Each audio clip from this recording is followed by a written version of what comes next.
Guys তোমরা দীর্ঘ কিছুদিন ধরে শুনে আসতেছো যে নববাজার ওয়েবসাইটের জন্য নিজস্ব অ্যাপ্লিকেশন লঞ্চ করা হবে প্লে স্টোরে, বাট তোমরা অনেক সময় ধরে ওয়েট করতেছিলাম, বাট এখন আর ওয়েট করতে হবে না, কারণ এখন চলে আসছে প্লে স্টোরে নববাজার ওয়েবসাইটের জন্য নিজস্ব অ্যাপ্লিকেশন।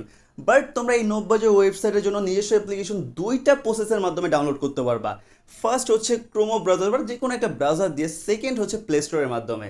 সো এই নববাজার ওয়েবসাইটের অফিসিয়াল যে অ্যাপ্লিকেশনটা আছে এটা যদি তোমাদের ফোনে ইনস্টল করতে চাও, তাহলে হচ্ছে ফার্স্টে যে স্টেপ সেটা হচ্ছে ব্রাউজার, যে কোনো একটা ব্রাউজারে চলে আসবা। ব্রাউজারে চলে আসার পর nobbazaar.com ওয়েবসাইটে চলে যাওয়ার পরে এখানে দেখতে পাচ্ছ থ্রি ডট আইকনে ক্লিক করবা।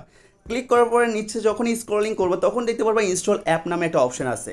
সো এখানে যখনই ক্লিক করবা তখনই দেখতে পাচ্ছ ইনস্টল অপশন চলে আসবে। এখানে ক্লিক করে তোমরা অনায়াসে নববাজার ওয়েবসাইটের অ্যাপ্লিকেশনটা ইনস্টল করে ফেলতে পারবা। এটা হচ্ছে ফার্স্ট প্রসেস। আর সেকেন্ড প্রসেস হচ্ছে তোমরা প্লে স্টোরের মাধ্যমে ডাউনলোড করবা কীভাবে। সো এই জন্য তোমাদেরকে চলে যেতে হবে প্লে স্টোরে। প্লে স্টোরে আসার পরে এই যে সার্চ বাটন যে অপশনটা আছে এখানে উপরে ক্লিক করতে হবে। এখানে ক্লিক করার পরে তোমরা লিখে সার্চ করবা হচ্ছে নববাজার।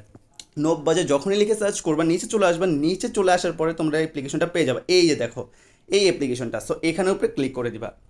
ক্লিক করার পরে এখানে দেখতে পাচ্ছ ইনস্টল অপশন আছে। এখানে ক্লিক করে তোমরা অনায়াসে নববাজার ওয়েবসাইটের অফিসিয়াল অ্যাপ্লিকেশনটা ডাউনলোড করে ফেলতে পারবা।